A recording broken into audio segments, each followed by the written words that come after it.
कि आपके पड़ोस में भी कोई भाभी रहती है और आप भी पड़ोस वाली भाभी से हंसी मजाक करते हैं, तो ये खबर आप ही के लिए है।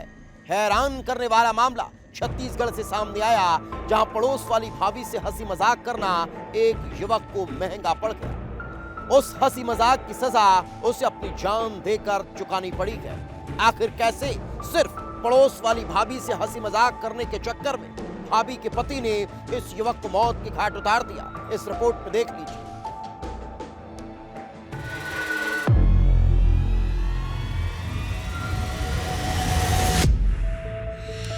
तारीख 5 दिसंबर, जगह कोरबा, वारदात हत्या। कोरबा जिले का गनियारी गांव।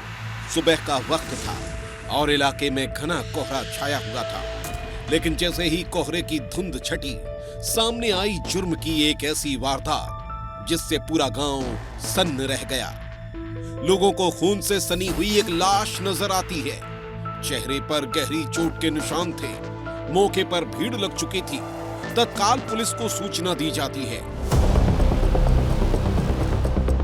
पुलिस भी बिना देर किए गांव पहुंचकर जांच में जुट जाती है और जो दिखाई दे रहा था वो इस बात के लिए काफी था कि युवक की हत्या की गई है। कपड़े फटे हुए थे जो इशारा कर रहे थे कि युवक के साथ हाथापाई भी हुई है और फिर उसे मौत के घाट उतारा गया है। लाश की पहचान गांव के ही नंदकिशोर के तौर पर होती है, जो रात में खाना खाने के बाद घर से बाहर निकला था, लेकिन फिर लौट कर नहीं आया। अब सवाल यही था कि आखिर रात के सन्नाटे में नंदकिशोर के साथ हुआ क्या था।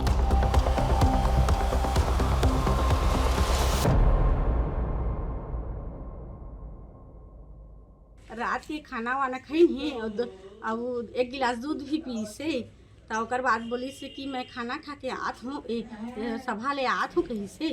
आज गौरा के सभा रही कलता, सभा ले आत हूँ मैं कही, तो जल्दी यहाँ मैं कहें का कथें तहा कही से घूमे तो कभू नहीं जाए घर ले, वह का कथें सभा के नाम से कल गए रही से तहाँ नहीं है इस रात के, तो नहीं है तो मैं फ़ोन लगाएँ 11 बजे, अभी ले सभा का सभा है, अभी ले सभा हो थी से कह के तब फ़ोन लगाए ना, तो उठाए फ़ोन ला, लेकिन कोई आदमी उठाए, लेकिन बात नहीं हुई, बात नहीं हुई।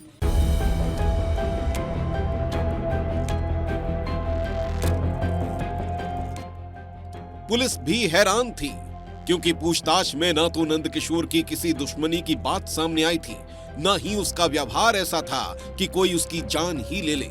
पुलिस बारीकी से जांच पड़ताल करने में जुटी थी, तभी मौके से फटे हुए कपड़े का टुकड़ा मिलता है। कपड़े के टुकड़े पर खून के निशान थे और अंदेशा यही था कि ये कपड़ा हत्यारे का हो सकता है, जो हाथापाई में फट कर गिर गया हो। और अगर अंदेशा सही है तो फिर पुलिस के हाथ एक बड़ा सुराग लग चुका था। डॉग स्क्वाड के ट्रेंड डॉग बाघा को कपड़ा सूंघाया जाता है।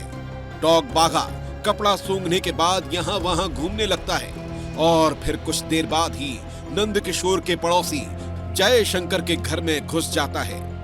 जयशंकर के आसपास घूमने लगता है। पुलिस के सामने जैसे हत्या की कड़ियां जुड़ने लगी थी, क्योंकि जयशंकर का घर जहां नंदकुमार की लाश मिली थी उस जगह के बेहद नजदीक था।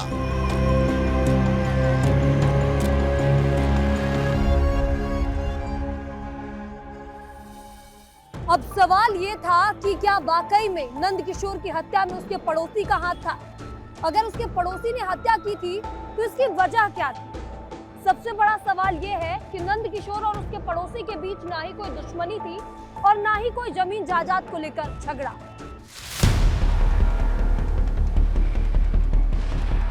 पुलिस तत्काल जयशंकर को हिरासत में लेकर पूछताछ शुरू कर देती है।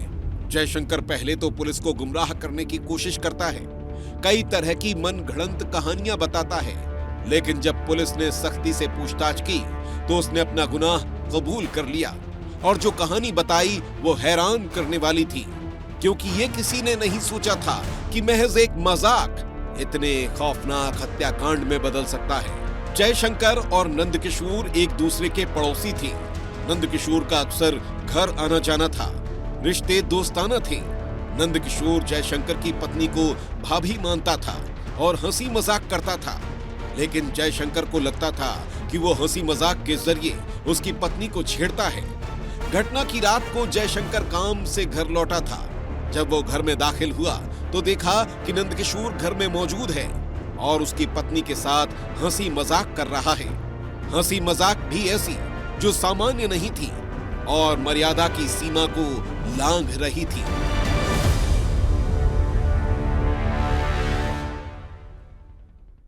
ये पता चला कि जो गांव का ही है जय सिंह कंवर, उसके द्वारा उसको डंडा लाठी से मारकर उसकी हत्या कर दी गई है। और प्रथम दृष्टया जो है वो कहीं न कहीं अवैध संबंध का लग रहा है। फिर भी पुलिस और गहराई से जांच करेगी और जो भी विवेचना में आया जाएगा उसके बाद कार्रवाई की जाएगी।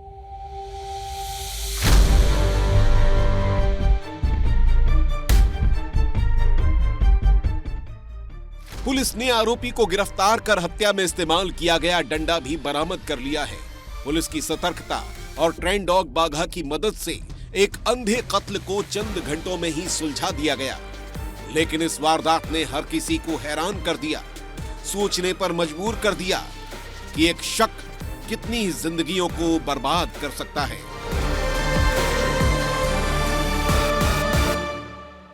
एक छोटी सी हंसी मजाक कितना खौफनाक रूप ले सकती है। एक शक कितनी जिंदगियों को बर्बाद कर सकता है। नंदकिशोर अब इस दुनिया में नहीं, उसके पत्नी और बच्चे की जिंदगी पूरी तरह से बर्बाद हो चुकी है। गुस्से की आग में जयशंकर ने भी अपने पत्नी और बच्चे की जिंदगी को बर्बाद कर दिया, क्योंकि अब उसकी पूरी जिंदगी सलाखों के पीछे गुजरने वाली है।